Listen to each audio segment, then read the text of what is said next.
Oh no! CG's formalized the character release cadence. The game must be ending.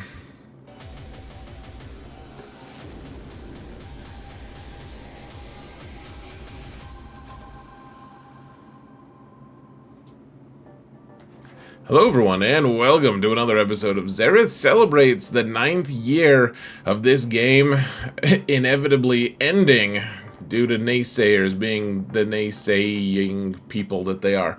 We're talking about the new Farm This Next video in the sense that we're going to try to discuss all of this new news. So we can't really process all of it, but gosh, we've gotten so much information lately. And so let's try to process it here, folks. It's tough. Some people think the game is ending because CG's putting significant work into formalizing certain things and making paths of communications clearer. Though, of course, there are still things that CG is doing poorly, such as the squish that has gone unaddressed for months, if not years.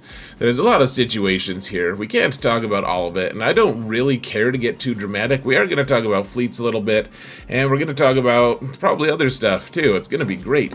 This video is primarily, I put it out the intention was to put it out every month or maybe every 2 months. I think one time I waited 3 months, but whenever there's not much news about what new stuff to farm, then obviously we don't need this, but every month has just been so full of information. And so, therefore, our goal is to just stay as current as possible, right? We can't talk about every single unit. I know that this isn't going to hit every single player at the same level, and you guys are going to have to make some decisions on your own. You're going to have to use discernment. It's going to be a grown-up endeavor, so good luck is what I say. And also, we're trying to stay relevant, trying to be efficient when feasible, and just sometimes you have to pump the brakes on things that you were working on. Sometimes you need someone to just say, hey, jerkface, stop it. Even though you're not jerks, I think you're all awesome. Thank you so much, and please hit that like, subscribe button, please. So, there's a ton of different game modes. How are we gonna try to differentiate which one is the best? Right now, the raid is kind of starting to wane, and that we don't know exactly what to work on next. So we're gonna kind of focus on fleet a little bit here, folks. And gosh, what a doozy this was. Last month, I put out a video, this version of the video, saying that Punishing One might be the new Conquest character. We don't know. Obviously, that was false. We're getting pointy, sharp-teethed Ray. And she's gonna be great. I just hissed at you guys. Wow. Is that the first time I've done that? I can't find it within myself to apologize. But when they announced the Punishing One, CG told us that it wouldn't be able to beat Leviathan. After approximately one battle with a 3-star Punishing One, everyone in the whole world discovered that, in fact, they could defeat fairly easily the Leviathan fleets. Surprise. It's a weird thing, guys. I do think the CG tests their stuff, but sometimes there are some really puzzling blind spots. It's like, you clearly didn't test that. Like, what were you testing? Like, can we see the logs? It would be interesting. But one way or another, in fact, it was revealed that the Punishing One was the key to the total destruction of the Leviathan fleet, and so CG decided to make a huge mess of it, and in fact, it makes me wonder if they were being a little disingenuous to begin with. They've been disingenuous on several different occasions, and I don't really hesitate to call them out on it at this point, even though sometimes I do defend what they do, because I think sometimes it is defensible. They released this thing, though, saying, okay, guys, here's the thing. Here's what we realized. If you're using the Leviathan on defense, just put the TIE Dagger in as the starting ship, and then punishing one won't beat it, which is actually not that true. Punishing one still does beat it sometimes, but it's true that the TIE Dagger was a better ship in the starting fleet, and that's true. What they also said, they said, okay, so that's all we're doing. We're just going to say that TIE Dagger, we're going to buff it a little bit, and that's it. But what we're also going to do is add another layer of defense on TIE Dagger to make the mirror match even better for players, which was just demonstrably false. First off, TIE Dagger was already the best starting ship. You didn't want the Sith Fighter anyways, but now they've made it so that it's, and we're not going to get into all the mechanics of it, folks. It's a very frustrating situation where they've made it so that the RNG of fleet climb is extremely miserable. I've had tons of people message me saying, why is fleet so miserable now? Why is this so awful now? How come I can't climb in fleet now? Why am I losing battles that I used to win? And it's because they'd made changes to the TIE Dagger to make it so that, first off, it completely invalidates any level of relics that you've placed on your Sith fighter, your Sith assassin that's a kind of worthless character other than the ship. That's just kind of gone by the wayside. You don't need that ship anymore. You don't need relics on it. You don't need to put good mods on them. Like, just put that ship away and hope, like, just pray in retrospect that you somehow, your past self will not apply those relic levels. Just the dumbest thing. But they made that change. The Dagger was already the best defensive ship there, and I think that their data probably would be able to show them that. At least the bigger fleets, or the bigger guilds, I should say, were able to show, like, that's what we've been running. In territory wars, that's what the best players are using, is Dagger instead of Sith Fighter. That was the best starting ship anyways. So CG saying, hey, we're trying to incentivize people to use this, just comes across as a little disingenuous. They could have just told us, like, hey, we wanted players to know that they should just use Dagger on defense. Good enough. Instead of messing up just making it a catastrophe situation. It's just so stupid. Like, you don't climb with the mirror anymore because you can't. It's not reliable. I mean, you can, I guess. It's just you have to get lucky. Whoever goes first wins. So I will say I was surprised and a little bit encouraged. CG Meatface did reach out, and he asked, I'm sure he asked a few other people. He said, "What? I'm curious about the TIE Dagger adjustment," and I told him that I thought it was pretty dumb. And I actually gave a much more robust answer than this. This is just the first paragraph that I sent, but that right now is not the time to get into it. I said I didn't want to get into drama, so let's try to just skip it. But I just basically said, can you just put it back to the way it was? We'll see if CG listens, but it was at least nice that they said something. It makes me think possibly they weren't being disingenuous about their changes to it. They were like, oh, because they released the bounty hunter ship, and then they somehow, like, decided that, like, some weird sideways logic, they were like, oh, the bounty hunter ship came out, and therefore we should change the mirror match for Leviathan. It makes very little sense. It makes almost no sense. It makes sideways weird, like, nonsense. It makes nonsense. So, anyways, let's move on to what do we do in the face of disingenuousness? First off, Leviathan, Profundity, Executor are all pretty much the same level of good, kind of, at least as of right now. Negotiator with Marauder is also pretty good, but probably one step below each of them. And Chimera also, by miracle, they also were like, oh, hey, we fixed this thing it's been part of the counter to Leviathan since the beginning. And we just now are fixing the glitch, like right after we made another fix to fleet. Like, are they just trying to release a new fleet and make it so miserable right now that everyone will just spend a ton of money so that they don't have to be miserable in their fleet arena anymore? I wouldn't be too surprised if that was their plan.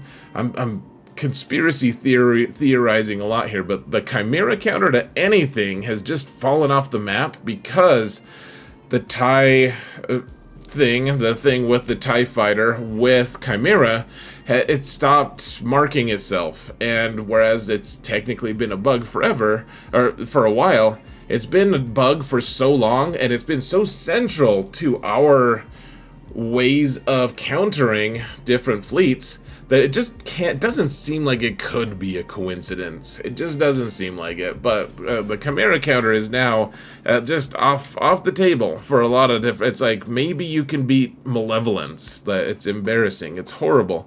So they broke that. I'll just say, if you want to climb an arena right now, guys, using Profundity is probably the best way. The first reinforcement, it sounds so dumb, but the first reinforcement is just Mark 6, actually, from the Leviathan fleet.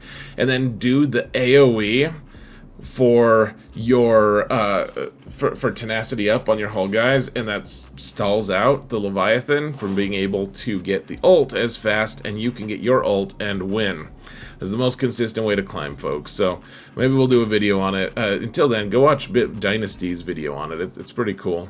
I think he does a video on that anyways. So let's get into the raid, folks. We don't have much more time. So we don't have much more time left for the Naboo raid, really. We have 3 to 4-ish months left, and it's about time to stop, guys. It's about time to stop working on fleets, like putting extra relics on things that aren't going to be good once the raid is done. Probably good to just stop at this point, unless your guild is putting pressure on you. I don't know your life. Go do what you want. But at the end of the day, it's going to stop being profitable to put huge amounts of investment into your raid stuff, because the new raid is, in theory, going to be right around the corner. Which raid is that going to be? Probably something to do with Peridia, I would guess. So here's the four raid teams that I would advise you to be working on. You can go check that out. Here's pure speculation on the potential Peridia raid if you want to try to get ahead. It's essentially just all the new stuff that they've released, guys. All the new stuff that they've released. You can see that we're using Sortie and Hera and Snips as stand-ins to their eventual character release, so that's pretty fun and creative of me. Almost certainly Embo will not be part of the Balin Skull team, but why not right now? He's a mercenary, apparently. So, anyways, will TIE Fighter Pilot be part of the Captain Enoch Zombie Troopers team in the raid? Almost certainly not, but just things to think about. The Great Mothers are actually pretty great in Rise of the Empire, by the way. I think they're pretty consistently going to get you your GT2 for your guild on Dathomir, so congratulations for that. Honestly, Rise of the Empire hasn't had a very big update for a while, which is a thank goodness sort of situation. We don't want that much more stuff until they add more simming. Please do that. There's a new assault battle. Should you be working on that stuff? I think eventually you should. The Padawan at plus Master Qui-Gon, really good value. Relic 7 all the way for those guys right away. I think for new players even, that's a good idea. The Peridia, the Zombie Trooper bros, they're probably going to be part of the new raid, like I keep saying, but I also think that they're going to suck until they add more characters. That we don't really have 2 Imperial Remnant teams right now, and the one I think they're gonna release more characters. Honestly, I think once Galactic Legend Thrawn is here, whenever that is, maybe we'll have the Galactic Legend Thrawn fleet. And that's what we're waiting for. That's why fleets are such a mess. But one way or another, once he's released, we'll have more characters for that. But those guys are kind of, in my opinion, they're much more luxury than the Jedi ones. At the end of the day, Relic 7 on all is advised. Relic 9 on the Jedi is a nice stretch goal. I don't think Relic 9 on the Zombie Bros is going to be a good idea for the majority of players, guys. Unless you have a ton of extra droid brains sitting around. I know I personally don't. Maybe you do, because you're in a territory war guild or something like that. So Balin is here now. It's no longer speculation. He's giving you 2 full teams. The Great Mother's team is actually quite fantastic, even without the Datacron. Probably not quite as fantastic, but the Balin team is turning out at least in 3v3, and we don't really know in 5s, but right now it looks like it's going to be right around the same power level as the Bo-Katan Mandalore team, which is a very strong team, honestly, guys. It does a lot of good stuff. It seems very serviceable, but at the end of the day, maybe a little bit of a luxury team, especially until they are part of the raid or they have some kind of Rise of the Empire node unlock kind of team situation. So it seems pretty good. But the level of urgency there is maybe not quite as high as we originally thought.